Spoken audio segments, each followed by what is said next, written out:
In the political and social structure of the feudal era, local lords or nobles held a central role in governing and exercising authority.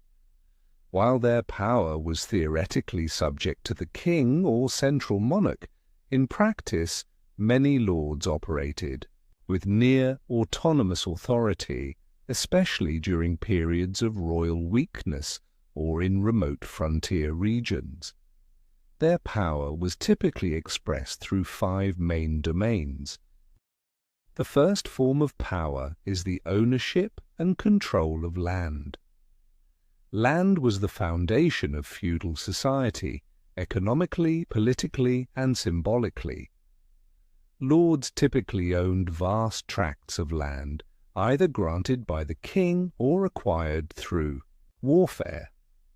This ownership gave them direct control over the peasants living and working on the land. These peasants were obligated to pay taxes, perform labor, or deliver agricultural produce to their lord. Lords could also build castles, fortresses, churches, and administrative centers on their lands, further reinforcing their authority and influence. The second form of power is military power and armed force. In a world filled with conflict and instability, military strength was essential for maintaining authority. Lords often commanded private armies consisting of knights, mercenaries, or armed peasants to defend their territories, repel invaders, or engage rival lords.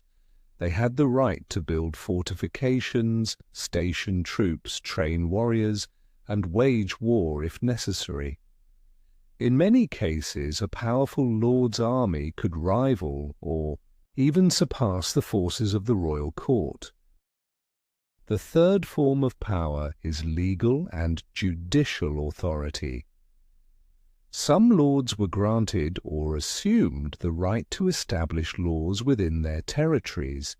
They acted as heads of local feudal courts overseeing disputes involving land, debt, crime, or interpersonal conflicts among their subjects. Punishments varied from fines and imprisonment to corporal punishment or even execution, depending on the severity of the offence and the will of the lord. Legal power was thus both a means of maintaining order and a clear expression of dominance. The fourth form of power is economic power and trade control. Beyond collecting taxes and agricultural revenues, lords also oversaw vital economic activities such as local markets, trade routes, resource exploitation, forests, mines, rivers, and craft production. They could impose tolls and tariffs, regulate prices, and control the flow of goods, either to protect their own interests or stimulate local economies. Some wealthy lords even minted their own currency or operated lending systems. The fifth form of power is political influence and court participation. Depending on the specific feudal system of a country, lords might hold positions in royal councils, noble assemblies, or be summoned to court to participate in national decision-making. During times of weak royal authority, some lords wielded immense political influence, occasionally even determining the rise and fall of kings. Alliances among powerful lords could spark civil wars or lead to changes in government. Therefore, lords were not merely local rulers, but key players in shaping the fate of the entire kingdom. Limits and responsibilities of lords. Despite their extensive power, lords were not entirely free to act as they pleased.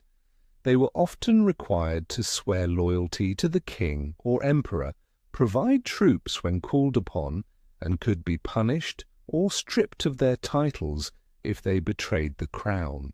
Acts of rebellion, defiance against royal policies, or harming royal interests could lead to confiscation of lands or even execution. Furthermore, lords had duties to protect their lands and the people within them from famine, banditry, and invasion.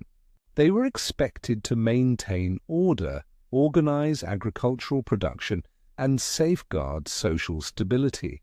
Failure in these responsibilities could lead to loss of prestige, peasant revolts, or conquest by rival lords. Thank you all for watching the entire video. If you found it interesting and meaningful, please subscribe to the channel to watch more videos. See you next time.